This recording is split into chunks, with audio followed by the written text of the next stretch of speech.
1936 hubo una importante subasta de cientos de papeles del científico inglés Isaac Newton. La sorpresa fue grande. Cuando se esperaba hallar referencias a la gravedad, al estudio de la luz o la atracción de los astros, contabilizaron 1 millón de palabras dedicadas a la alquimia y al estudio de las profecías bíblicas, reflexiones y conclusiones que el propio científico mantuvo ocultos porque corría el riesgo de ser considerado hereje. Había nacido el 25 de diciembre de 1642, el mismo año en que murió Galileo Galilei, en un pueblo situado a 150 kilómetros al norte de Londres. Tuvo una niñez enfermiza por haber nacido antes de término. Su papá, labrador y criador de ovejas, murió cuando él era muy niño. Su madre se volvió a casar e Isaac tuvo 3 años en un internado en su pueblo. Reservado y reconcentrado, era tenido como mal alumno. Se distraía armando molinos que hacía funcionar con ratones. Cuando su madre volvió a enviudar, lo llevó a vivir con ella en la granja familiar. En la biblioteca lo único que había para leer eran libros de matemáticas que lo maravillaron. Entonces, al ver sus condiciones, lo enviaron al Trinity College de Cambridge. Nunca se casó, tuvo la mala suerte de haberse enamorado de una jovencita que conoció en la casa de Clarke, el boticario de su pueblo, de apellido Starey. Era 2 años menor, pero ella se casó con otro y él sufrió una terrible desilusión. Fueron amigos toda la vida.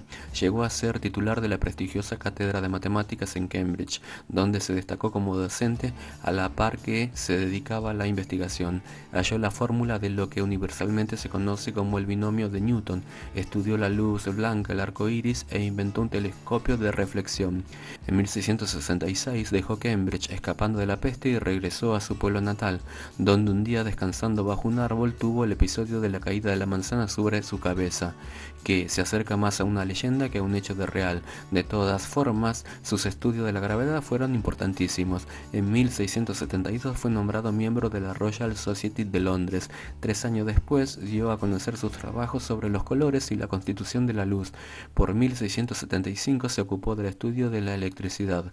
Una de sus obras más importantes es de 1683 y es sobre los principios matemáticos de la física.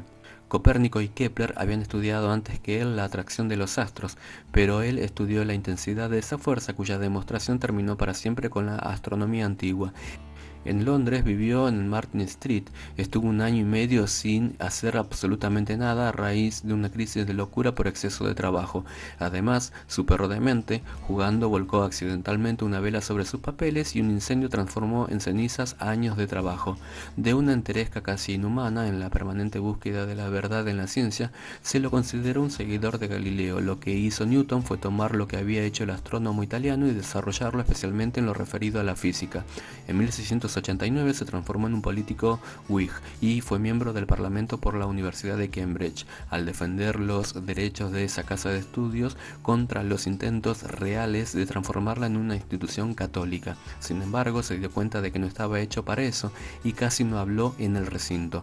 La vez que lo hizo fue para que cerrasen una ventana.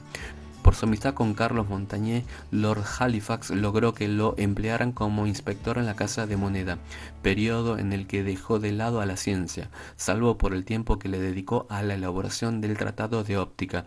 Llegó a ser director de esa institución, lo que su sueldo de 1.200 libras le aseguró un buen pasar económico, que era lo que buscaba.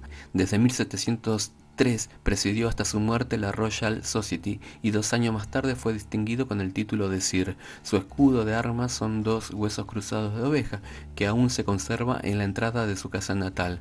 Precursor del cálculo infinitesimal, tuvo una dura y larguísima polémica iniciada en 1699 con el alemán Gottfried Leibniz sobre quién había inventado el llamado cálculo de fluxiones, cálculo diferencial e integral.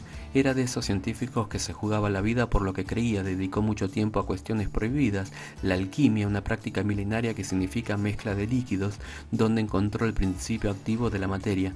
También se ocupó de la cábala y de la interpretación de textos bíblicos, son los llamados estudios ocultos. Es que se arriesgaba a ser considerado herético o blasfemo, hubo gente que fue decapitada por ello. Newton, que era protestante, no reconocía a la Santísima Trinidad, sostenía que Jesús era divino pero no una deidad. Había un solo Dios y el Padre no era lo mismo que el Hijo. El Dios de Newton era el dominio absoluto sobre el mundo y los seres vivientes. Según él, Dios creó al mundo a través de un plan divino, cuyos detalles están en la Biblia y en la naturaleza. Sostenía que se podía apreciar más la creación de Dios a medida que se aprendía más del mundo natural. Al estudiar el universo llegó a la conclusión de que es el producto de una inteligencia superior.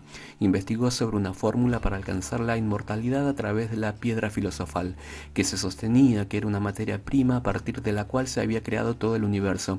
Describió la elaboración de una sustancia mágica a la que llamó mercurio, sófico, para que los hombres fueran inmortales y para convertir los metales en oro.